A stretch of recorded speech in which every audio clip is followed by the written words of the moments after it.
কুড়িগ্রামের উপর দিয়ে প্রবাহিত সবগুলো নদ নদীর পানি বাড়ছে। ধরলা ও ব্রহ্মপুত্রের পানি বিপদসীমার উপর দিয়ে বয়ে যাচ্ছে, প্লাবিত হচ্ছে সেখানে নতুন নতুন এলাকা। কুড়িগ্রামের পাঁচগাছি এলাকা থেকে আমাদের সঙ্গে এই মুহূর্তে যুক্ত হচ্ছেন প্রতিনিধি ইউসুফ আলমগীর। ইউসুফ, সেখানে কি অবস্থা দেখছেন? বন্যার পানি লোকালয়ে ঢুকে পড়ছে, আমরা বিভিন্ন জায়গায় এমনটি খবর পাচ্ছি। সেখানে কি অবস্থা? আপনার পেছনে অনেক পানি দেখা যাচ্ছে। ধন্যবাদ কবিতা।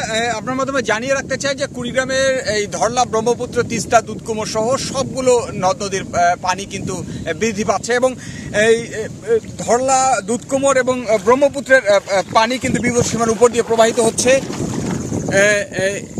এই এবং তিস্তার পানি বিপদসীমার সামান্য নিচ দিয়ে প্রবাহিত হচ্ছে। তবে এই বিভিন্ন গ্রামের ভিতর কিন্তু বিশেষ করে চরাঞ্চল এবং দ্বীপচর এলাকায় কিন্তু পানি প্রবেশ করেছে এবং পানি প্রবেশ করায় অনেক বাড়িঘরে পানি প্রবেশ করেছে এবং বিশেষ করে ফসল তলিয়ে গেছে দ্বিতীয় দফা বন্যার কারণে। এবং আমি যেখানে এই মুহূর্তে আছি সেটি একটি সড়ক, অর্থাৎ পাঁচগছি থেকে এই সড়কটি ধরে বেগমগঞ্জ সহ দুটি ইউনিয়নের সাথে এই যুক্ত সড়কটি তলিয়ে গেছে এবং এই তলিয়ে যাওয়ার কারণে এই মানুষজনের যে দুর্ভোগ, দুটি ইউনিয়ন পুরো মানুষ কিন্তু এই যোগাযোগ বিচ্ছিন্নতা পড়ে গেছে। ফলে তারা এই অবস্থায় রয়েছে এবং এরকম গ্রামীণ সড়কগুলো কিন্তু বেশ কিছু গ্রামীণ সড়ক তলিয়ে গেছে এবং যোগাযোগ বিচ্ছিন্নতা রয়েছেন এই নদী পাড়ের এই বন্যা কবলিত মানুষজন। এবং জানিয়ে রাখতে চাই যে এই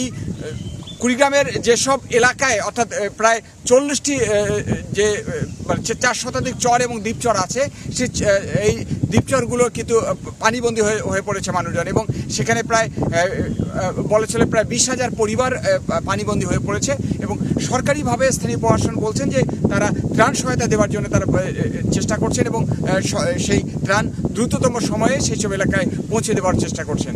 কবিতা।